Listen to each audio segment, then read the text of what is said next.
My fiancé went on a secret trip with my sister and some of my own family. By the time they came back, the house was already sold. I had packed up everything and moved overseas. I still remember the feeling of the rain lashing against the windows that night, like it was trying to break in, echoing the storm brewing inside me. One moment, I was carefully plating a beef Wellington for a celebratory dinner, thinking I finally had everything I ever wanted. The next, my entire life shattered into a million pieces, revealing a betrayal so deep, so calculated, it still makes my blood run cold. It was supposed to be perfect. 2 years since Brett proposed, 2 years of wedding planning, and the house smelled incredible, rich pastry, savory beef, the expensive Cabernet breathing on the counter. I'd set Aunt Betty Silver, lit the tapered candles, it was all for him. Then my phone buzzed.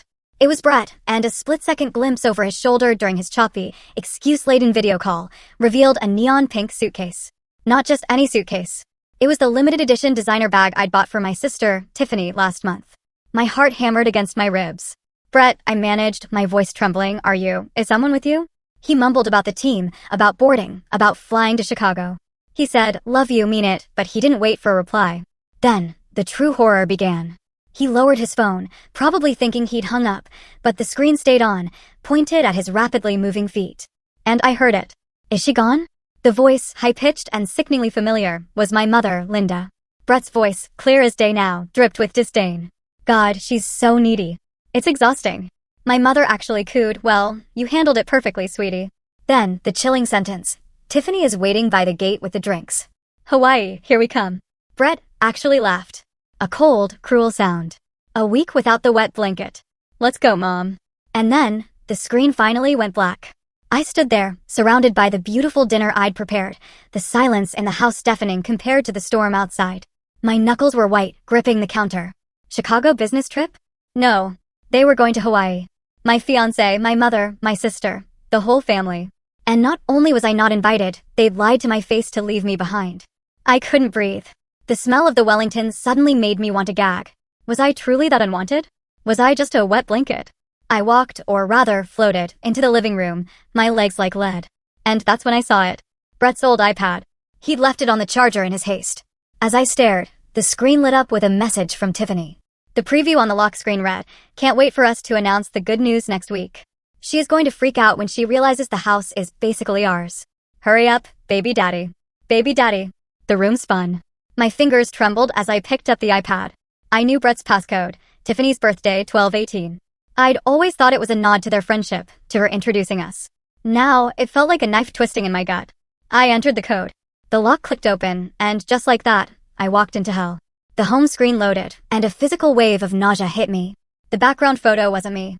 It was a selfie of Brett and Tiffany, cheek to cheek, in a bed that looked suspiciously like the one in my parents' guest room. I went straight to messages. I wanted to believe it was a prank, a misunderstanding.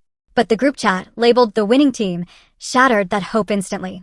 Brett, Tiffany, my mother, Linda, and my father, Hank. Everyone was there except me.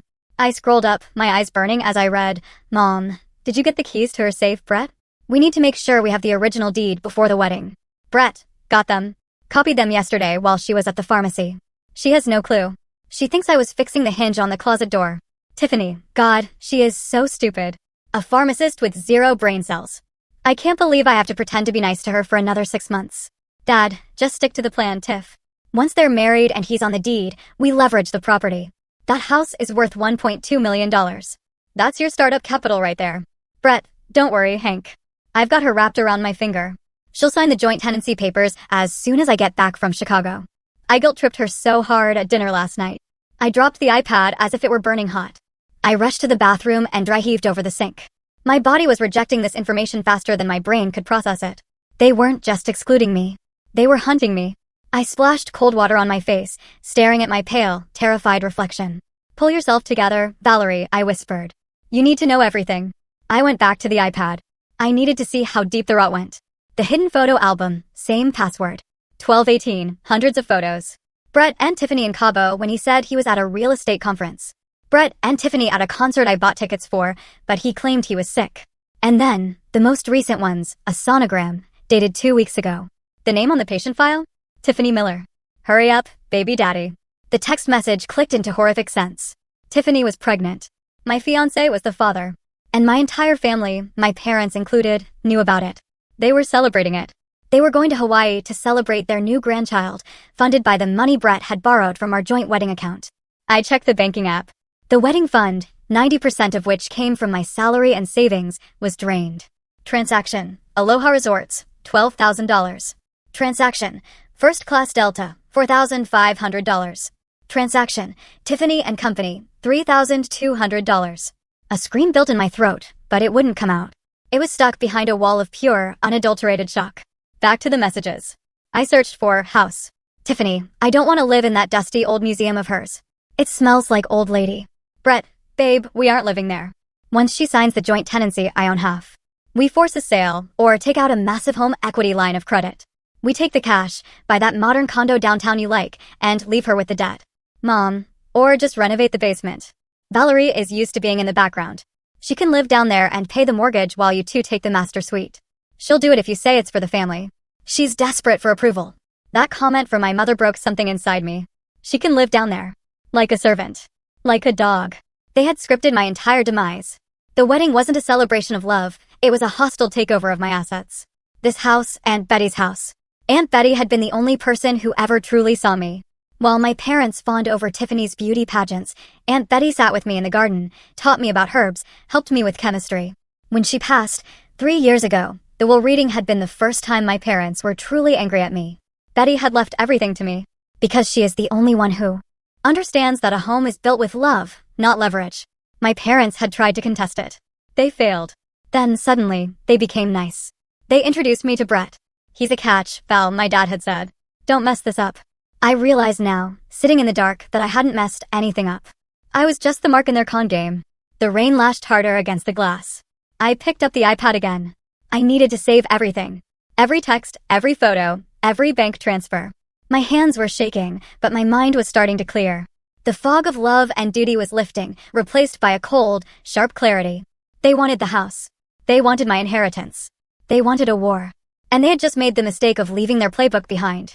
To understand why I was so vulnerable, you have to understand the ecosystem I grew up in. In the Miller household, there were 2 roles. Tiffany was the sun, and I was the shadow. Tiffany, 5 years younger, could do no wrong. If she broke a vase, it was an accident. If I did, I was clumsy. If Tiffany got a bad grade, the teacher was incompetent. I was quiet, studious, plain. I liked books, not pageants. I remember high school graduation, valedictorian. My parents never showed up. Tiffany, 13, had broken a nail during cheer practice. They rushed her to the ER, then for ice cream. Oh, Valerie, stop being so dramatic, my mother had sighed when I cried. Your sister was in pain. They never asked to hear my speech. The only one who came was Aunt Betty, my mother's estranged sister. She sat front row, cheering loudly, holding wildflowers from her garden. Aunt Betty was wealthy, but you wouldn't know it. She lived in that stunning Victorian home I was sitting in now. She'd never married, invested wisely, lived on her own terms. My parents called her eccentric. I called her my savior. Your parents are fools, she told me that graduation day, taking me to the nicest steakhouse in town. They are chasing glitter. But you're gold, solid gold. She gripped my hand, fierce eyes meeting mine. Promise me something. Get your degree, get a good job, and never rely on them for anything. Financial independence is the only freedom a woman really has. I took that advice to heart. 2 jobs through pharmacy school, paid my own tuition, bought my own car. When I landed a job at the city's biggest hospital, I thought, surely now they'll be proud. They weren't. They just asked for loans. Tiffany needs a new car. The roof needs fixing. I gave them money, hoping to buy their love. It never worked. When Aunt Betty died, the grief nearly broke me. The will reading was a spectacle. My mother, dabbing at dry eyes, expected a massive payout. When the lawyer read that everything went to my beloved niece Valerie, the room exploded. That manipulative little witch, my mother screamed. You turned her against us. Tiffany wailed, I wanted that house. It has the turret room, perfect for my vlog. But the will was ironclad. Aunt Betty included a specific clause. I explicitly exclude my sister Linda and her husband Hank, as they have demonstrated a lifetime of poor judgment and unkindness. For 6 months, they didn't speak to me. I lived alone in the big house, tending Betty's garden, feeling the ghost of her love. Then the thought came. We've been thinking, Val. We were too harsh. Grief makes people do crazy things. We want to be a family again. Come for dinner. I went. Starved for their affection, I ran back to the people who hurt me. That night, they introduced me to Brett. He's in real estate, my dad said, clapping Brett's shoulder. Sharp guy. He can help you figure out what to do with that big old house. Brett smiled. He was handsome, charming, focused on me. I love old houses, he said. They have soul. Like you. I melted. I thought I had finally won. The inheritance, and now, a family's respect and a handsome boyfriend. I didn't realize I wasn't the beloved daughter. I was just the host organism, and they were the parasites. Looking back, Brett's red flags weren't just flags. They were giant, flashing neon billboards. But after a lifetime of invisibility, a man's sudden attention is blinding. He courted me with an intensity that felt flattering, but was actually predatory. Within a month, he was bringing me coffee at the pharmacy. 3 months, every night at my house. He worked in commercial real estate, he said. Drove a leased BMW, wore expensive suits, projected success. But he never seemed to have cash. Assets tied up in escrow or waiting on a massive commission check. I paid for everything. Dinners, vacations, groceries, even repairs on his BMW. I told myself I was being a supportive partner. Aunt Betty's voice was a faint whisper in my head, warning me. My mother's voice was louder. Valerie, don't be stingy. A man has pride. You have all that money. Help him build his empire and he'll take care of you. 6 months in, Brett started talking about the house constantly. Great structure, babe, but the wiring is ancient, and this kitchen, it drags the value down by at least 50 grand. We should renovate. I like it the way it is, I said softly.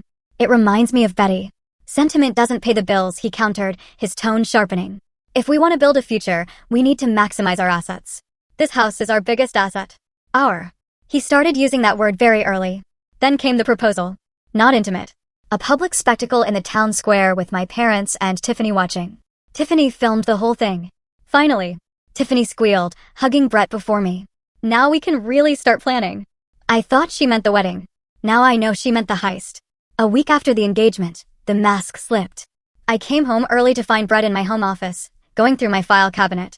What are you doing? I asked, startled. He didn't even jump. Looking for the survey of the property. I wanted to see where the property line ends. Thinking we could subdivide the lot, sell the back acre. I don't want to sell the garden, I said, a tightness in my chest. That's where Betty's roses are. He slammed the drawer shut. God, Valerie, you are so short-sighted. I'm trying to make us millions, and you're worried about some dead roses. Do you want to be a pharmacist forever, counting pills? I recoiled. He'd never spoken to me like that. Later that night, he cried. Told me he was stressed, felt inadequate because I had more money. I just want to be an equal partner, he sobbed. I feel like a leech living here without my name on anything. It hurts my pride. I comforted him. I apologized. I told him I didn't care about the money. That was exactly what he was counting on. The truth, which I later found out through Mrs. Higgins, was that Brett wasn't a successful developer. He was a glorified scout, drowning in $80,000 of credit card debt and a gambling problem. He saw me as a walking ATM. He saw my house as a winning lottery ticket. And my family? They weren't bystanders. They were his coaches.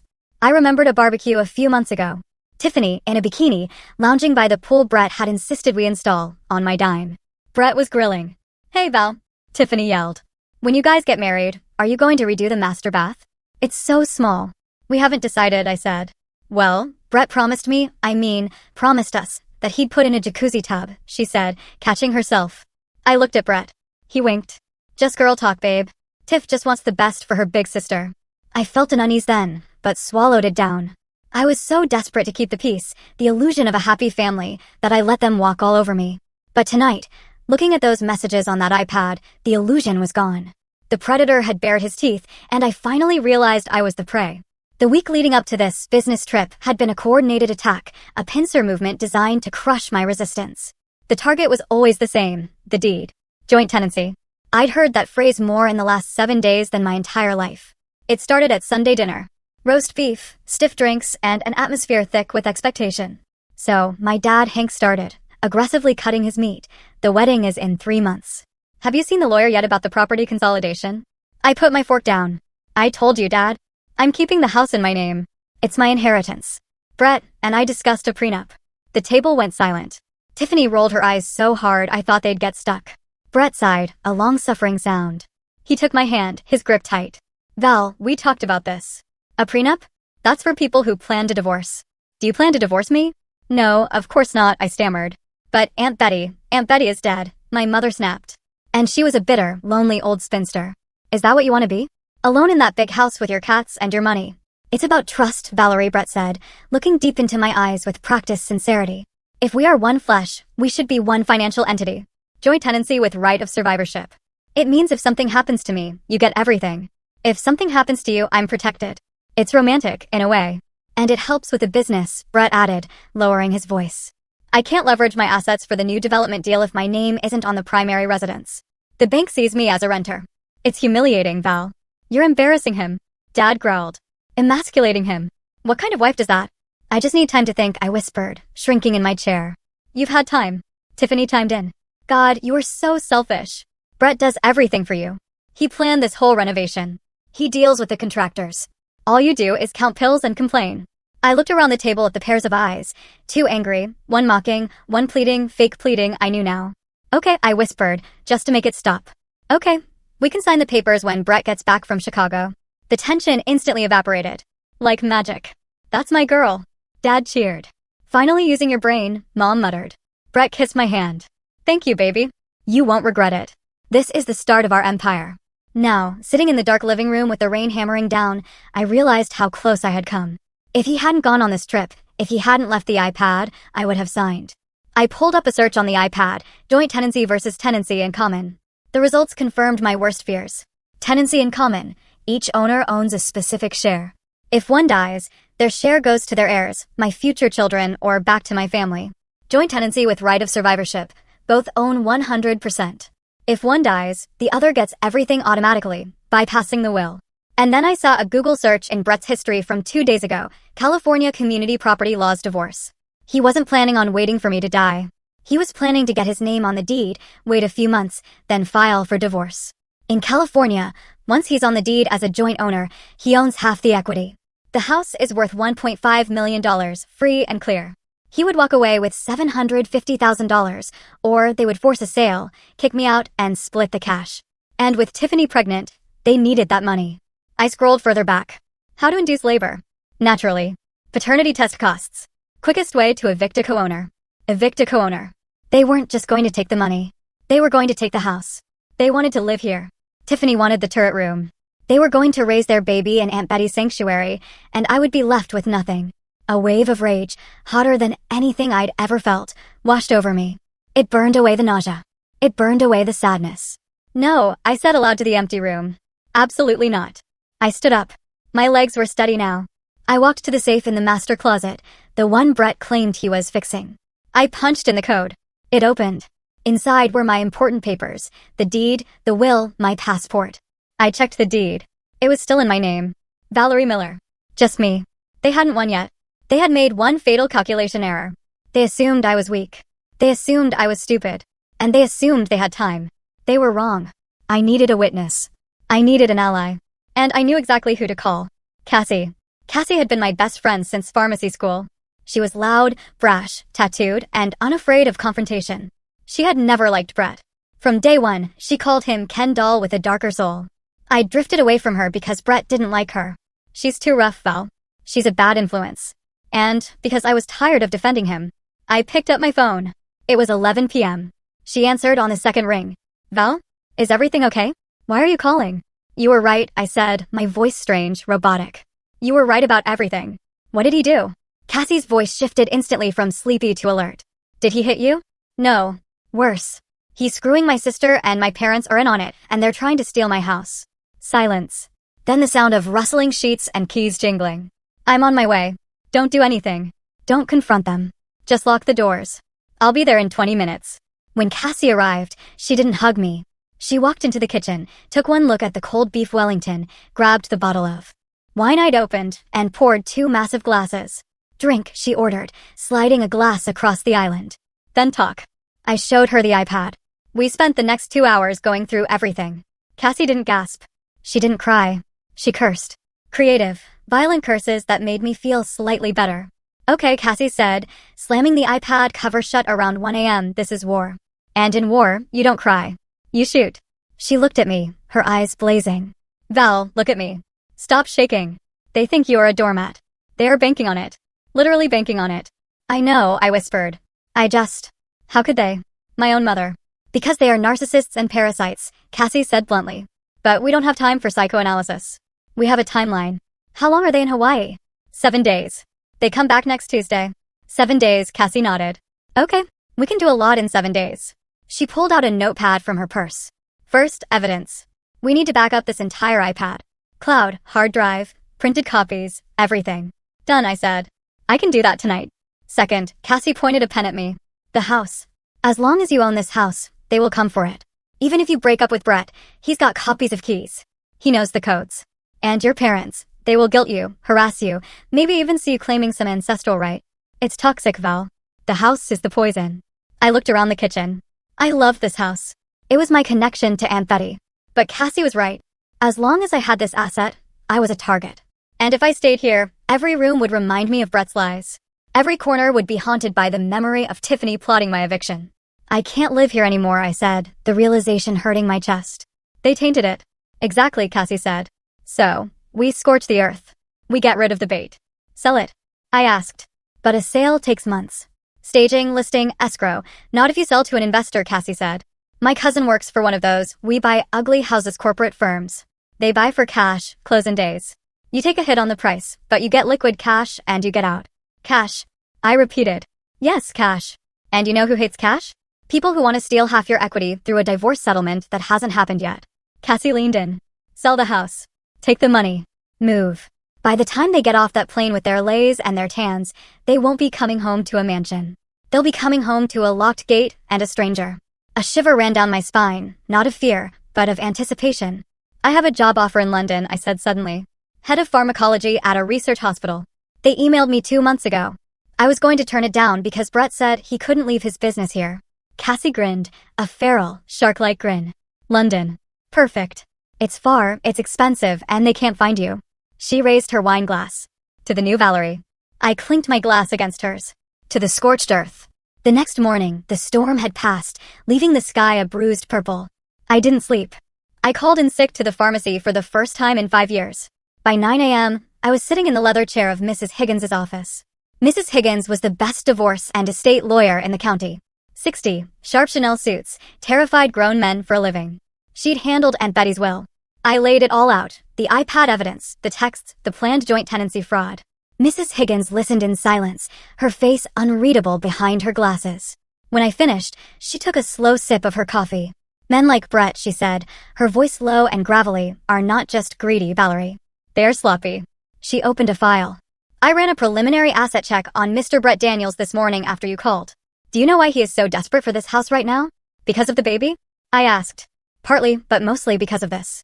She slid a document across the desk. It was a loan application, a hard money loan, the kind you get from predatory lenders when no bank will touch you. For $200,000. He applied for this loan 2 weeks ago, Mrs. Higgins explained. The collateral listed, 42, Oak Street. Your house. But he can't. I stammered. He's not on the deed. Look at the second page, Mrs. Higgins pointed. I looked, and there it was. My signature. Valerie Miller. Except I hadn't signed it. It was a good forgery, but the loop on the E was too wide. He forged my signature, I whispered. He committed a crime. Yes, Mrs. Higgins said. And here's the kicker. This loan hasn't funded yet. It's in final underwriting. The lender is waiting for the joint tenancy deed to be recorded to release the funds. That's why he needed you to sign next week. He's already spent this money in his head. Probably to pay off gambling debts or book that Hawaii trip. If you sell the house, Mrs. Higgins smiled, a cold, sharp smile. The collateral vanishes. The loan is denied, and Mr. Daniels is left with very angry loan sharks and no way to pay them. And he goes to jail for forgery? If we turn this over to the district attorney, yes. Which we will. But first, we secure your exit. Mrs. Higgins leaned forward. Valerie, you have the legal right to sell. You are the sole owner. You don't need his permission. You don't need to tell him. In fact, for your safety, you must not tell him. I want to sell it fast, I said. Cassie has a contact. Good. Do it. Liquidate everything. Move the funds to an offshore account or a trust that I can set up for you, making it untouchable. If you stay here, they will harass you. They will play the victim. They will try to use grandparent rights or some nonsense to guilt you. I'm going to London, I said. I accepted the job this morning. Excellent. London is lovely this time of year. Mrs. Higgins stood and walked to her window. Valerie, your parents, they failed you. They broke the most sacred contract of all, the duty to protect their child. You owe them nothing. Not an explanation, not a dollar, not a goodbye.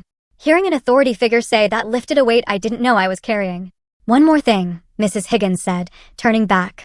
When you leave, leave nothing. Don't leave a note. Don't leave a forwarding address. Let their first notification be the lock on the door changing. I plan to, I said. And Valerie? Yes. Bring me the original deed and the forged loan document. I'm going to prepare a little surprise for Mr. Daniels when he lands. It's called a felony fraud indictment. I walked out of her office into the bright California sunlight. My phone buzzed. A text from Brett. Hope you're having a good week, babe. Miss you. Work is crazy here in Chicago. Love you.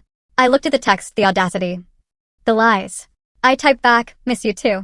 Can't wait for you to come home. I hit send. Let him think he's safe. Let him think the sheep is still sleeping. He had no idea the wolf was at the door. The next 96 hours were a blur of controlled chaos. Cassie's cousin, Mike, worked for a firm called Prime Vest Realty. He met me at the house 2 hours after I left the lawyer's office. Mike was a no-nonsense guy in a polo shirt.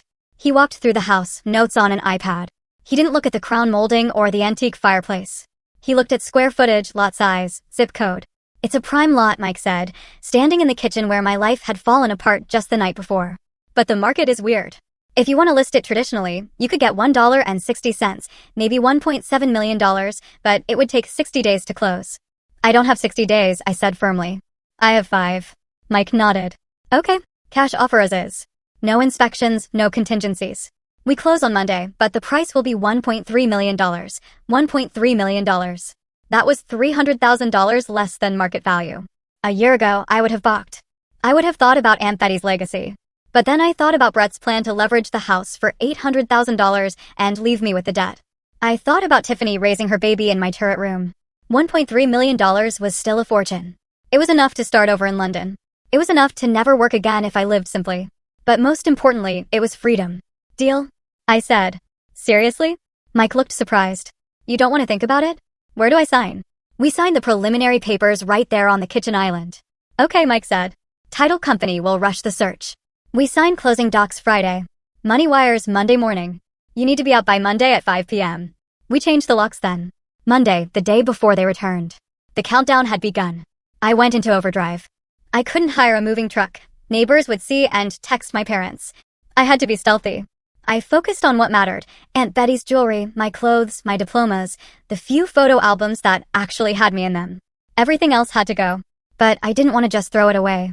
I wanted to erase their traces. I went into the guest room, the room Brett and Tiffany had used. I stripped the sheets. I didn't wash them. I threw them in the trash. I took the mattress, the expensive memory foam mattress Brett had insisted on buying, and I dragged it down the stairs myself. I called a junk removal service. Bed bugs, the junk guy asked, looking at the pristine mattress. Something like that, I said. Parasites. Then came Brett's stuff. He'd moved a lot of his things in. Designer suits, his golf clubs, which he loved more than me, his collection of expensive watches, probably fake or bought with debt. I didn't burn them. That would be dramatic, but wasteful. I sold them. I created an anonymous account on Craigslist and Facebook Marketplace. Flash sale. Men's luxury items. Cash only. Must pick up today. I priced his $2,000 golf clubs at $50.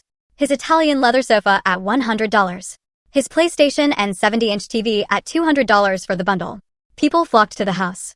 I met them at the back door. I told them I was an angry ex-girlfriend. They didn't care. They just wanted the deals. Watching strangers carry away Brett's prized possessions gave me a dark, twisted satisfaction. Every empty space in the house felt like my lungs expanding, taking in fresh air for the first time in years. By Sunday night, the house was echoing. It was strange. The furniture I'd grown up with, the antiques. I sold most of it to an estate liquidator.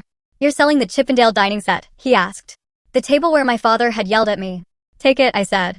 It has bad juju. I kept only 2 things, Aunt Betty's rocking chair and her small writing desk. I had them shipped directly to a storage unit in London. Sunday night, I slept on a sleeping bag in the middle of the empty living room. The storm had passed days ago, but the silence was heavy. I pulled up the tracking app on my phone. I had access to Brett's location because we shared a phone plan, which I paid for. Honolulu International Airport. They were enjoying their last Mai Tais, probably toasting to their victory, laughing about how easy it was to fool Valerie. I looked at the empty walls. Goodbye, house, I whispered.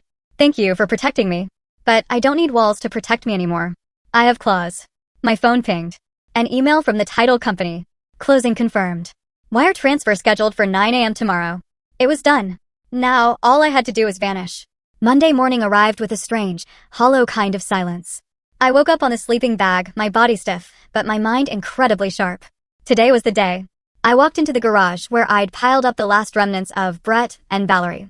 The custom cornhole set for the engagement party. Waste of money. Endless boxes of decorations for a wedding that would never happen. I'd contacted a local women's shelter. I have brand new household goods, I told the coordinator. Linens, kitchenware, small appliances, everything high-end. Can you use it? We can use everything, she said, voice thick with gratitude. When can we pick it up? Now, I said. But you have to take everything. I want this garage empty. Watching the shelter van pull away was the first time I felt a real pang of emotion. Not sadness for what I was losing, but relief that these things, bought with my money, intended for a lie, would actually help women trying to escape bad situations, just like me. Then came the personal purge. I went to the master closet. Brett loved his clothes. He was a peacock. Rows of Italian suits, custom dress shirts, sneakers in pristine boxes. I didn't sell these. Selling them felt too dignified. I took a pair of heavy-duty kitchen shears and went to work. I didn't shred them into confetti. That takes too much energy. I just cut one crucial thing off each item. The left sleeve off every suit jacket. The seat out of every pair of trousers. The tongue out of every single sneaker. It was petty. It was childish. And it was absolutely glorious. I stuffed the ruined couture into heavy-duty black trash bags and labeled them donation, rags. As I was clearing the top shelf, my hand brushed against a dusty cardboard box tucked away in the back. I pulled it down. Dust motes danced in the sunlight. It was labeled Valerie's Childhood in my mother's handwriting. I sat on the floor and opened it. I expected sentimental treasures. Instead, I found indifference. My old report cards, all straight as never framed. A few participation trophies from events I hated. Nothing else. No photo albums, no baby teeth, no lock of hair. But at the bottom, buried under a spelling bee certificate, I found something that made my breath hitch. A small velvet pouch. Inside was a pearl necklace. Aunt Betty's pearls. I gasped. I'd been looking for these for 3 years. After Betty died, they'd vanished. I'd torn the house apart looking for them. Cried over them. And here they were, in a box labeled with my name, hidden in my own house. My mother must have taken them. Swiped them during the funeral reception, hidden them here, and then what? Forgotten about them? Or kept them as leverage? The realization made me sick. She stole from her dead sister, hid it from her grieving daughter, and then just let it gather dust. I clasped the pearls around my neck. The cool weight of them against my skin felt like armor. I've got you, Betty, I whispered. We're getting out of here. At 11 a.m., the wire transfer hit. My phone pinged. $1 300 000 credited. It was real. The house wasn't mine anymore. It belonged to Prime Best Realty. I did one final walkthrough. The house echoed. It smelled of lemon cleaner and emptiness. I walked into the turret room, the room Tiffany had claimed for her future nursery. I stood in the center and closed my eyes. I tried to summon some nostalgia, some sadness for the home I was leaving. But all I saw was Tiffany's smug face and Brett's deceitful smile. You wanted this house so bad, I said to the empty air. I hope you enjoy the view from the sidewalk. I walked to the front door and locked it. I placed the keys under the mat, exactly as Mike, the new owner's rep, had instructed. My Uber to the airport was waiting. 2 large suitcases and a carry-on. That was it. 32 years of life condensed into 50 pounds of luggage. As the car pulled away, I didn't look back. Mrs. Higgins was right. The rearview mirror is for people who are afraid of the future. I wasn't afraid anymore. I was just cold. I pulled up my phone and checked the flight tracker. Delta Flight 432 from Honolulu to Los Angeles. Status, on time. Arrival tomorrow, 2 p.m. They were on their last day of paradise. They were probably packing, tan and relaxed, excited to come home and ruin my life. I settled into the leather seat of the Uber. International terminal, please? I told the driver. Big trip, he asked, meeting my eyes in the mirror. One way, I said. I'm moving to London. Sounds like an adventure. Oh, it is. I smiled, touching the pearls at my throat. But the real adventure is going to be for the people I'm leaving behind. The international terminal at LAX is a strange place. It's a limbo between worlds, filled with people running towards something or running away from something. I was doing both. I checked my bags and went through security. My body felt light, untethered. I kept checking my phone, half expecting a text from Brett, sensing the disturbance in the force. But there was nothing. Just silence. I went to the airline lounge, poured myself a glass of sparkling water, and opened my laptop. It was time to construct the weapon. I'd been drafting the email in my head for 3 days, but now I had to make it real. Subject: update on the wedding and future plans. I added the recipients first. I wanted to make sure I didn't miss anyone. To Brett Daniels, Tiffany Miller, Hank Miller, Linda Miller. BCC, Brett's boss, Mr. Henderson. the HR department at his firm, the pastor of my parents' church, every aunt, uncle, and cousin on both sides of the family, our entire wedding guest list, and the loan officer at the bank Brett tried to get the fraudulent loan from. Mrs. Higgins had found his email. I took a deep breath and began to type. Dear family and friends, I am writing this to inform you that the wedding scheduled for October 15th is cancelled. There will be no rescheduling. I know this comes as a shock to many of you, especially since my fiancé, my sister, and my parents are currently enjoying a lovely family vacation in Hawaii, a vacation they told me was a frantic business trip to Chicago. But lies have a way of coming out, especially when you leave your iPad unlocked on the living room table. Attached to this email, you will find a few interesting documents that explain my decision, screenshots of the group chat, the winning team, where my parents, sister, and fiancé plotted to force me into a joint tenancy deed to access my inheritance. Photos, dated 2 years back, confirming the sexual affair between Brett Daniels and Tiffany Miller. The sonogram of their unborn child, conceived while Brett was engaged to me. Data forensic accounting of the $16,000 stolen from our wedding fund to pay for the secret Hawaiian getaway. A copy of the loan application where Brett forged my signature to secure $200,000 from a predatory lender. To my parents, you always wanted Tiffany to have the best. Now she has my fiancé. I hope they are very happy together. Please do not contact me. I am no longer your daughter, your ATM, or your scapegoat. To Brett, the house on Oak Street has been sold. The locks have been changed. The new owners are very strict about trespassing. Also, I believe the district attorney will be in touch regarding the forgery. Good luck with your empire. To everyone else, I am sorry for the drama. I am moving overseas to start a new life where people tell the truth. Please respect my privacy. Sincerely, Valerie. I read it over 3 times. It was cold. It was factual. It was devastating. I attached the zip file containing all the evidence. The photos were high resolution. The text threads were complete. There was no room for denial, no room for misunderstanding. I hovered my mouse over the schedule send button. I checked the time. Their flight landed at 2 p.m. tomorrow. They would get their bags, get in a cab, and arrive at the house around 3:30 p.m. I set the email to send at 3:45 p.m. Pacific time, right when they would be realizing their keys didn't work. Right when the panic would be setting in. That's when their phones would start blowing up. That's when the world would know what they did. I clicked schedule. A small pop-up appeared, message scheduled for tomorrow, 3:45 p.m.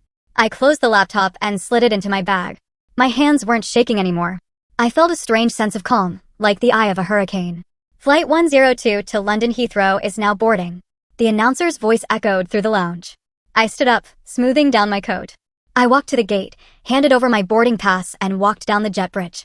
As I stepped onto the plane, leaving American soil, I felt the heavy cloak of the old Valerie, the people-pleaser, the doormat, the shadow slip off my shoulders. I wasn't just leaving the country. I was leaving the version of myself that allowed them to hurt me. I found my seat first class, because why save money for? A wedding that isn't happening, and accepted a glass of champagne from the flight attendant. Celebrating something? She asked kindly. I looked out the window at the tarmac, heat haze shimmering in the distance. Yes, I said, a genuine smile spreading across my face. I'm celebrating a funeral.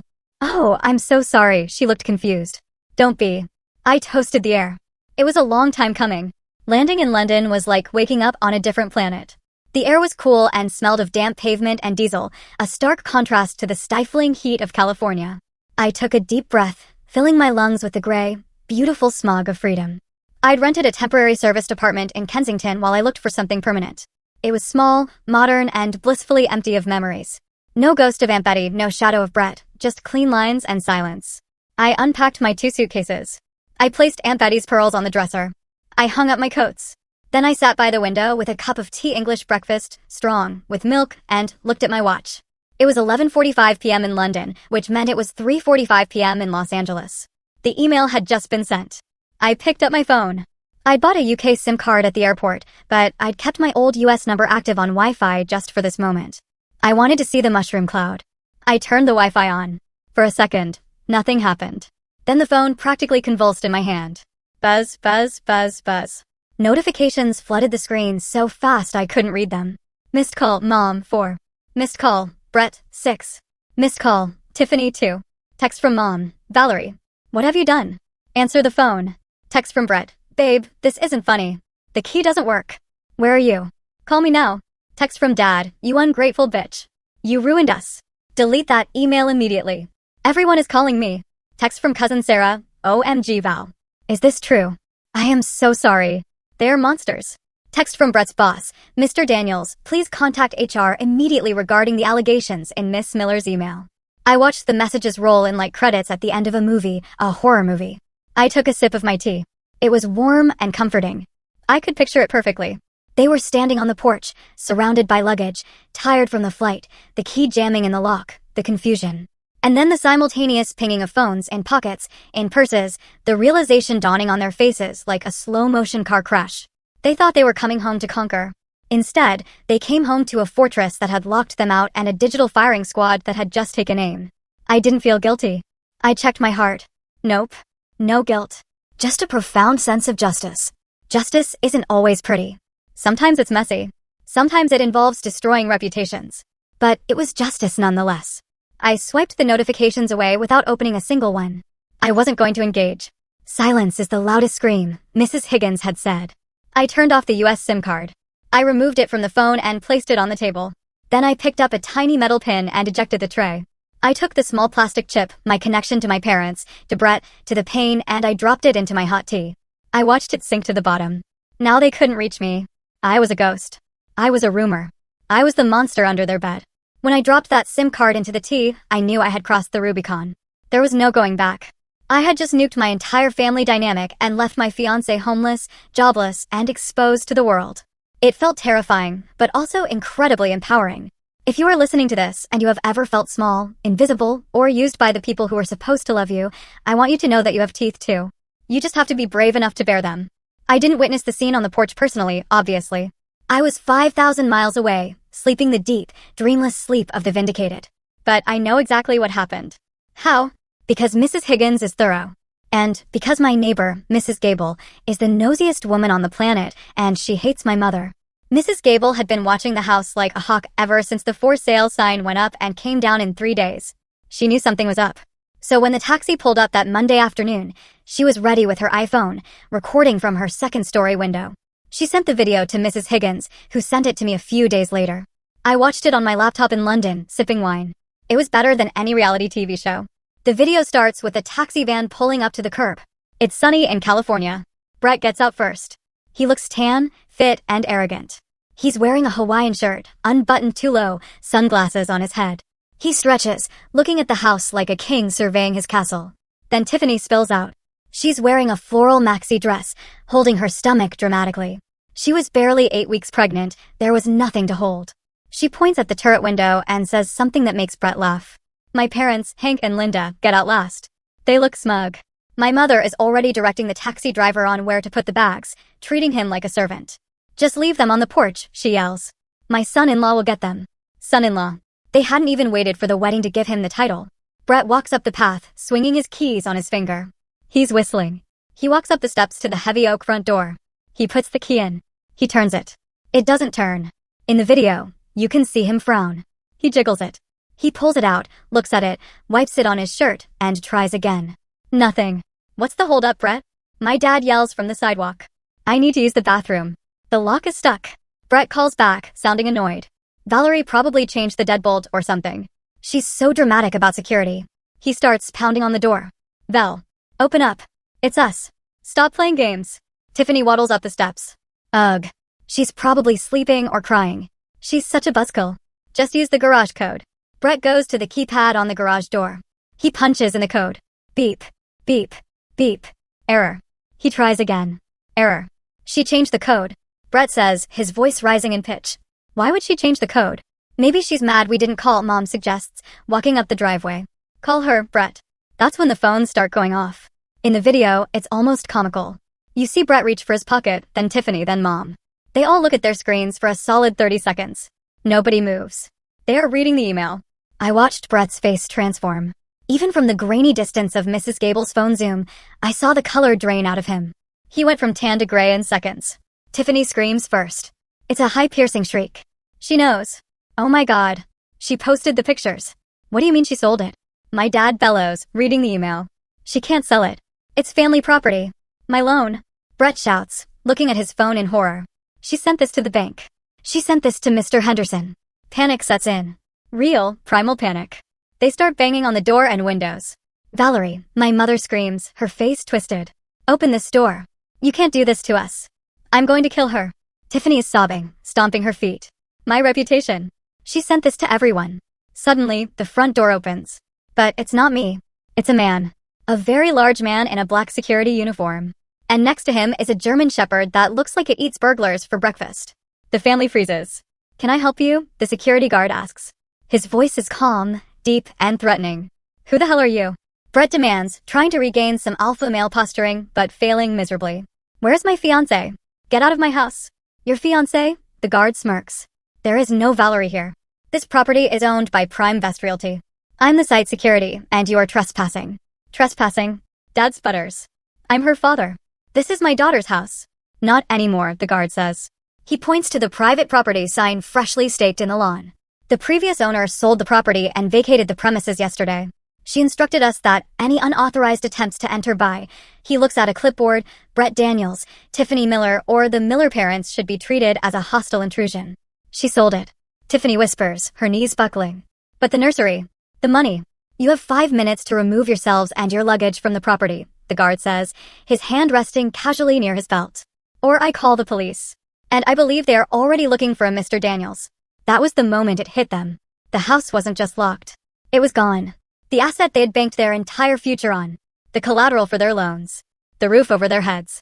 It had evaporated into thin air while they were drinking Mai Tais. The standoff on the porch didn't end quietly. My family doesn't do quiet. They do loud, entitlement-fueled tantrums. According to the police report I received later, my father tried to physically push past the security guard. I have rights. Hank Miller shouted. I paid for the roof on this house. A lie. I paid for it. He just recommended the contractor. The security guard didn't flinch. He simply unclipped the leash of the German shepherd. The dog barked, a deep, guttural sound that vibrated in the chest of everyone watching. Dad stumbled back, nearly tripping over a Louis Vuitton suitcase. Call the cops. Mom shrieked. This man is stealing our house. Arrest him. Please do, the guard said calmly. I'll wait. Someone did call the cops. But it wasn't my mother. It was the neighbors. Mrs. Gable and 3 others had gathered on the sidewalk, arms crossed, watching the spectacle with glee. They had endured my parents' snobbery for years. This was their Super Bowl. 2 police cruisers rolled up 5 minutes later. When the officers stepped out, Brett tried to rush them. Officers. Thank God. This man is squatting in my fiancé's house. She's missing. We think he did something to her. Officer Martinez, I know his name from the report, held up a hand. Sir, step back. Are you Brett Daniels? Brett froze. Yes. Why? We have a flag on this address and your name, Officer Martinez said. He didn't look friendly. We received a notification from the district attorney's office regarding a priority fraud investigation. And he looked at his partner. We have a frantic call from a Mr. Henderson at West Coast Realty claiming you have company property, and he wants it returned immediately. Brett's face went from gray to ghost white. That's a misunderstanding. My fiancée is having a mental breakdown. She sent out a crazy email. The email with the forged loan documents? Officer Martinez asked, raising an eyebrow. Yeah, we got a copy of that too. The bank called us. The bank called? Of course they did. Predatory lenders don't like being defrauded either. We need you to vacate the premises immediately, the officer said to the group. The new owner has provided all legal documentation. You have no right to be here. But we have nowhere to go. Tiffany wailed, sitting on her suitcase, mascara running down her face. We gave up our apartment. We were supposed to move in here. Not a police matter, ma'am, the officer said. Move your vehicles and your belongings or we will have them towed. The humiliation was absolute. Under the watchful eyes of the police, the security guard, and half the neighborhood, my family had to drag their heavy suitcases back down the driveway. They couldn't get a taxi. The driver who brought them had left long ago unpaid. Mom had told him, get the bags and I'll pay you inside, which was obviously a lie. They had to call an Uber XL. They stood on the curb for 20 minutes, surrounded by their luggage, while neighbors took photos. My phone in London, which I turned on briefly to check emails, was exploding with updates from Mrs. Gable. Mrs. Gable, your mom just tried to kick the neighbor's cat. Police warned her. Mrs. Gable, Tiffany is vomiting in the bushes. Drama queen. Mrs. Gable, Brett looks like he's going to throw up. He keeps trying to call someone, but nobody is answering. Nobody was answering because the email had done its work. While they were standing on that curb, the digital fallout was incinerating their social safety nets. My cousin Sarah had forwarded the email to the entire extended family group chat, the one I wasn't in. Sarah, did you guys see this? Aunt Linda and Tiffany are disgusting.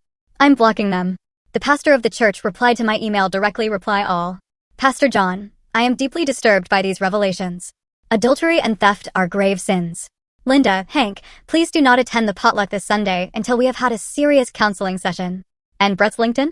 Someone, probably Cassie, bless her heart, had posted screenshots of the forgery and the affair in the comments of his top salesman post. By the time the Uber finally arrived to take them, where? To my parents' small, two-bedroom bungalow across town, I assumed. They were social pariahs. They piled into the car, defeated. The winning team looked like a bunch of losers. I closed the laptop in London. I felt a strange cocktail of emotions. Vindication, yes, but also a deep, exhausting sadness. That was my family. That was the man I was going to marry. And I had just nuked them. Morbid. But then I remembered the text, she can live down there. She's desperate for approval. I hardened my heart. They didn't care about me. They cared about the resource I provided. And now that the resource was gone, they were just angry that the tap had run dry. I went to the bathroom and washed my face. I looked at myself in the mirror. You did good, Val, I whispered. But the war wasn't over. The legal battle was just beginning. And Brett Daniels was about to find out that a forged signature is a lot harder to erase than a fiancé. The next few weeks were a masterclass in the consequences of one's own actions. I settled into my new job in London. The hospital was amazing, state-of-the-art, busy, full of people who respected me for my brain, not my bank account. I rented a lovely flat in Notting Hill, yes, like the movie, but smaller and with better coffee nearby. Meanwhile, back in California, the Miller/Daniels clan was imploding. Since they had all given up their leases or sublet their apartments, anticipating the move into my house, they were forced to squeeze into my parents' 1,200-square-foot bungalow. Picture this. My parents, who value their privacy, Tiffany, who is messy and demanding, and Brett, who is used to luxury. All living on top of each other. One bathroom, thin walls, and zero money coming in. Brett was fired the day after he landed. Mr. Henderson didn't even let him come into the office to clear his desk. Security met him in the parking lot with a box. The company property he had to return included the BMW he was driving, which was a company lease. So now Brett was jobless. And Tiffany, relying on Brett to be her sugar daddy, suddenly found herself with a broke daddy. The stress was immediate. Mrs. Higgins kept me updated. She was enjoying this immensely. Brett tried to file a lease pendens on the house, she told me over the phone one rainy Tuesday. He tried to claim he had an equitable interest because you were engaged. Did it work? I asked, stirring my tea. Valerie, please, Mrs. Higgins scoffed. I laughed him out of court. You were the sole owner. California doesn't recognize fiancé as a legal title to the property. He has zero claim. The judge actually warned him that filing frivolous lawsuits could lead to sanctions. And the forgery? Yes. The DA is building the case. They have the document. They have the IP address from his iPad where he accessed the PDF editor. And they have your sworn affidavit. It's a slam dunk, but these things take time. They want to nail him for bank fraud, too, which is federal. Back at the bungalow, the winning team was turning on each other. My cousin Sarah, who had become my spy, sent me screenshots of Tiffany's Facebook status updates. Day 3. Family is everything. We will get through this lies and persecution. Day 10. Does anyone know of any receptionist jobs hiring? Asking for a friend. Day 20. Some men are useless. If you can't provide, don't promise. Clearly aimed at Brett. Then came the church fallout. My mother, Linda, lived for her status in the church ladies' auxiliary. After the email, she tried to go to the Wednesday prayer group. According to Sarah, when Linda walked in, the room went silent. Mrs. Higgins, who also attends that church, unbeknownst to me, stood up and said, Linda, I think it's best if you sit this one out. We are praying for honesty today. My mother left in tears. She texted me that night, Mom, are you happy? You humiliated me before God and my friends. I hope you rot in hell. I blocked her number. I didn't need that energy. But the sweetest victory was the financial one. Because I had sold the house for cash and moved the money offshore, they couldn't touch it. But they still had debts. The wedding vendors I had booked, I canceled them, but the non-refundable deposits were gone. And since Brett had put some of the upgrades on his credit cards, expecting to pay them off with the loan, he was drowning. The loan sharks, the ones Brett tried to get the $200,000 from, were not happy. They hadn't lost money, but they don't like being lied to. I heard rumors that Brett had to sell his Rolex, the real one, and his designer clothes just to pay off some interest to keep his kneecaps intact. I was building a new life. I joined a book club. I started dating casually, a nice British architect named Liam, who thought my American accent was charming. I was healing. But a wounded animal is dangerous. And Brett wasn't done yet. He had one last desperate card to play, and it involved the only leverage he thought he had left, the law. He managed to find a shady lawyer, a strip mall ambulance chaser who was willing to sue me for breach of promise to marry and intentional infliction of emotional distress. He wanted $5 million. When the process server arrived at my old house to serve me, he obviously couldn't find me. So, they tried to serve me by publication in the local paper. Mrs. Higgins called me. He's suing you, Val. Let him, I said. I have the truth. We need to countersue, she said.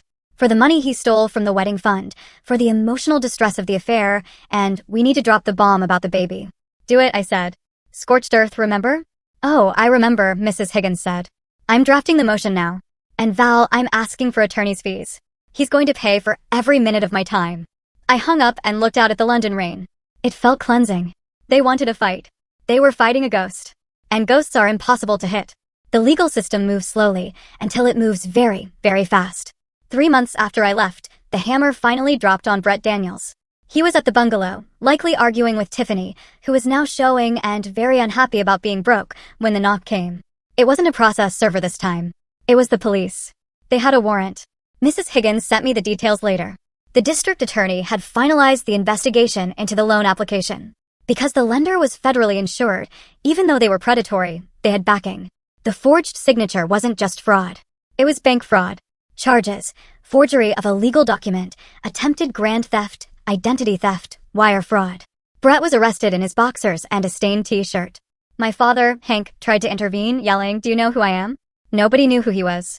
The police threatened to arrest him for obstruction, so he backed down. Tiffany filmed the arrest, not to help Brett, but to distance herself. She was already spinning the narrative.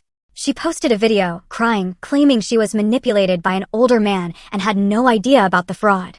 "I'm just a victim," she sobbed to her 200 followers. He lied to me too. The loyalty of the winning team lasted exactly as long as the money did. Brett's bail was set at $100,000. My parents didn't have it. Tiffany certainly didn't.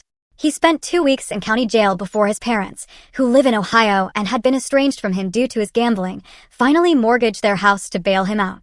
When he got out, he was a different man, broken, desperate. And then came the civil suit. Mrs. Higgins represented me via Zoom. I didn't even have to fly back. I sat in my London kitchen, wearing a nice blouse and pajama pants, watching Brett try to explain himself to a judge. His lawyer was incompetent. He tried to argue that the house was implied community property because we were engaged. The judge, a stern woman with zero patience for nonsense, lowered her glasses. "Mr. Daniels, show me the deed." "I don't have it," Brett stammered. "She tricked me." "You are a grown man, Mr. Daniels," the judge said. "Did you contribute to the mortgage?" "Well, I paid for groceries. Did you pay the mortgage? The taxes? The insurance?" "No, but then you have no claim." Case dismissed with prejudice. Then came our countersuit. We demanded the return of the $16,000 wedding fund money he stole for the Hawaii trip. We had the receipts. We had the bank transfers. Judgment for the defendant, me, in the amount of $16,000 plus legal fees, the judge ruled. Brett put his head in his hands. He didn't have $16,000. He didn't have $16.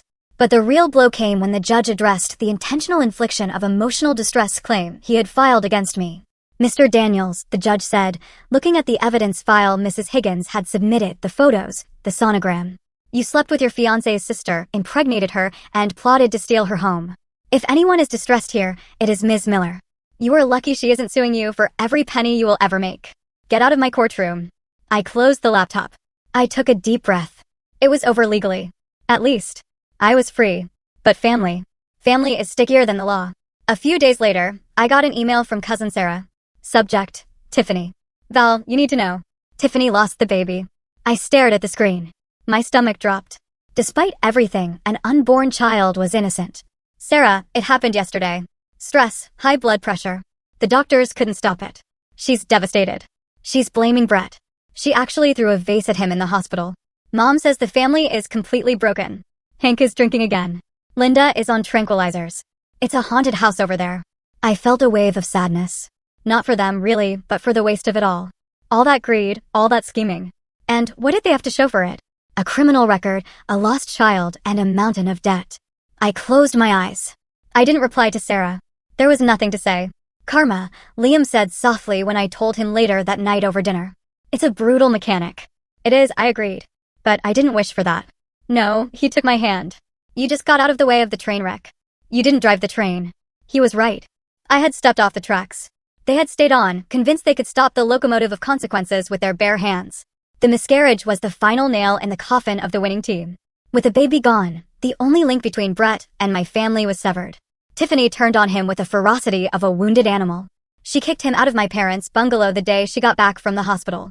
"Get out," she screamed, throwing his cheap duffel bag onto the lawn. "You ruined everything you touch. You killed my baby with your stress and your lies." Brett, pending trial and broke, had nowhere to go. He ended up sleeping in his car, a beat-up sedan he bought with his remaining cash, for a week before fleeing back to Ohio to live in his parents' basement. My parents were left with the wreckage of their favorite daughter. Tiffany fell into a deep depression. She refused to work. She blamed everyone: Brett, the doctors, and, of course, me. "If Valerie hadn't sold the house, I wouldn't have been stressed," she wailed to my mother. "It's her fault. She killed my baby." And my mother, in her infinite delusion, believed her. They started a smear campaign in town. They told anyone who would listen that I was a monster who evicted my pregnant sister and caused her miscarriage. But small towns talk, and thanks to the email I had sent, everyone knew the timeline. Everyone knew about the affair. The smear campaign backfired. People crossed the street to avoid Linda Miller. The grocery store clerk wouldn't make eye contact with Hank. They were isolated, alone in their small, crowded house, stewing in their own toxicity. Meanwhile, in London, spring was arriving. The parks were exploding with daffodils. I received a letter from the Department of Justice in California. Subpoena to testify. They needed me for Brett's fraud trial. I called Mrs. Higgins. "Do I have to come back?" I asked, dread pooling in my stomach. "No," she said. "We can do a video deposition. You are a resident of the UK now. I'll handle it." The deposition was grueling. I had to retell the story, identify the documents, verify my signature was forged. But I did it. Brett took a plea deal. To avoid the maximum sentence of 10 years, he pleaded guilty to 1 count of bank fraud and 1 count of forgery. He was sentenced to 3 years in federal prison, followed by 5 years of probation. He was also ordered to pay restitution, which he would never be able to pay. The day the sentence was handed down, I felt nothing. No joy, no vindication, just a quiet closing of a door. I went for a walk in Hyde Park. I sat on a bench and looked at the swans. I was 33 years old. I was single. Liam and I had parted ways amicably. He moved to Dubai. I was wealthy. I was free. I thought about Aunt Betty. I hoped she was proud. I had protected her legacy by liquidating it. It was a paradox, but it was the only way. My phone rang. It was an unknown number. Usually I ignored them, but something told me to answer. "Hello, Valerie." It was my father. His voice sounded old, broken, slurred, like he had been drinking. "Dad," I said, my voice steady. "Valerie, please," he rasped. "Your mother, she's not doing well. The stress. Tiffany is out of control. We're drowning here, Val. The legal fees for the eviction fight, the loans we took for Brett, we're going to lose the house." He was asking for money. After everything, after the name-calling, the theft, the betrayal, he was calling to ask the scapegoat to save them again. "Dad," I said. "Just a loan," he begged. "For family. You have millions now, just $50,000 to save your childhood home." I looked at the swans gliding on the water. They were so graceful, so unbothered. "I don't have a childhood home, Hank," I said. "I lived in a house with 3 strangers who used me." "Don't be cruel," he wept. "We're your parents." "No," I said. "You're Tiffany's parents. Ask her. She has nothing." "Then I guess you're all in the same boat," I said. "I suggest you sell the bungalow. Downsize. It's what financial advisors recommend." "Valerie." "Goodbye, Hank. Don't call this number again." I hung up. I blocked the number. I sat there for a long time, waiting for the guilt to come. I waited for the conditioned response of the scapegoat. The urge to fix, to help, to please. It didn't come. Instead, I stood up, brushed the crumbs off my coat, and walked toward the subway. I had a reservation at a new Italian restaurant. I was going to order the most expensive wine on the menu, and I was going to drink it to the memory of the girl who used to be Valerie Miller. Time heals, they say. I don't know if it heals, but it definitely creates distance. 1 year after the Great Escape, my life was unrecognizable. I had been promoted to director of research at the hospital. I had bought a small cottage in the Cotswolds for weekends, a place with a garden that rivaled Aunt Betty's. I was happy, truly, quietly happy. I hadn't heard from my family in 6 months. The last I heard from cousin Sarah, before I told her to stop updating me because I didn't want to know, was that my parents had indeed lost their house. They were living in a rental apartment. Tiffany was working as a waitress at a diner, looking for her next mark. Brett was in prison, likely polishing floors. Then the final attempt at contact came. It wasn't a call. It was a letter, a handwritten letter on cheap lined paper, forwarded by Mrs. Higgins, who screened my mail. Mrs. Higgins's note attached, "Val, you don't have to read this. I can shred it, but I thought you might want closure." I opened it. It was from my mother. "Valerie, I am writing this from the hospital. My heart is giving out. The doctor says it's stress, broken heart syndrome. I know we made mistakes. I know we favored Tiffany, but you have to understand, she needed us more. You are always so strong, so independent. We didn't think you needed our help. Brett fooled us all. We are victims too. Please, Val, I'm an old woman. I don't want to die without seeing my daughter. Come home. We can start over. I forgive you for selling the house. Love, Mom. I stared at the words. I forgive you for selling the house. Even on her deathbed, if she was even dying, which I doubted, Linda Miller was a hypochondriac of the highest order. She couldn't take responsibility. She forgave me. She justified her neglect because I was strong. It is the curse of the competent child. Because you can handle it, they assume you should handle it. And they give all their love to the one who refuses to handle anything. I walked to my fireplace in the cottage. I had a nice fire crackling. I held the letter over the flames. I didn't feel anger. I felt pity. They were stuck in a loop of their own making, rewriting history to make themselves the heroes or the victims, never the villains. I watched the paper curl and blacken. The words love, Mom, turned into ash and floated up the chimney. I didn't reply. I didn't go back. I learned later that she recovered just fine. It was a panic attack, not a heart attack. She tried to use it to get money from a GoFundMe she set up. I donated $5 anonymously. Just for the irony. That was the last contact I ever had with the Miller family. I am writing this from my garden in the Cotswolds. The roses are in bloom. Aunt Betty's favorite variety, peace roses. I managed to find a grower here who had them. It's been 3 years since I got on that plane. I am Valerie Miller. I am 35 years old. I am not married, but I am deeply loved. I met Alex a year ago. He's a landscape architect. He loves dirt under his fingernails, just like me. When I told him my story, the whole ugly, messy truth, he didn't look at me with pity. He looked at me with awe. You saved yourself, he said. That's the bravest thing I've ever heard. We're sitting on the patio now. He's sketching a new design for the herb garden. I'm finishing this script for you all. Brett was released early on parole last month. I got the notification. He's barred from working in finance or real estate. He's back in Ohio. I hear he's trying to become a life coach on TikTok. You can't make this stuff up. Tiffany is on her second marriage. A guy she met at the diner. I hope he has a good prenup. My parents are somewhere existing. I don't hate them anymore. Hate takes energy. Hate keeps you tethered. I have reached the state of indifference. They are just people I used to know. Characters in a book I finished reading. I often think about the woman I was that night in the kitchen, shaking, terrified, holding the iPad. I want to reach back through time and hug her. I want to tell her it's going to be okay. You are going to be richer, stronger, and happier than you can imagine.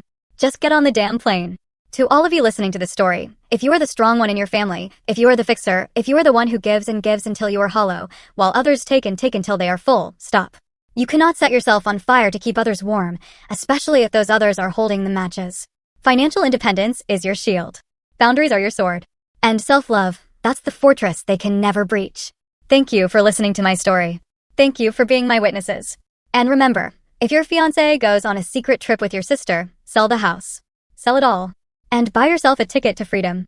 Because the best revenge isn't ruining them, it's saving yourself. Take care, everyone. And don't forget to water your own garden.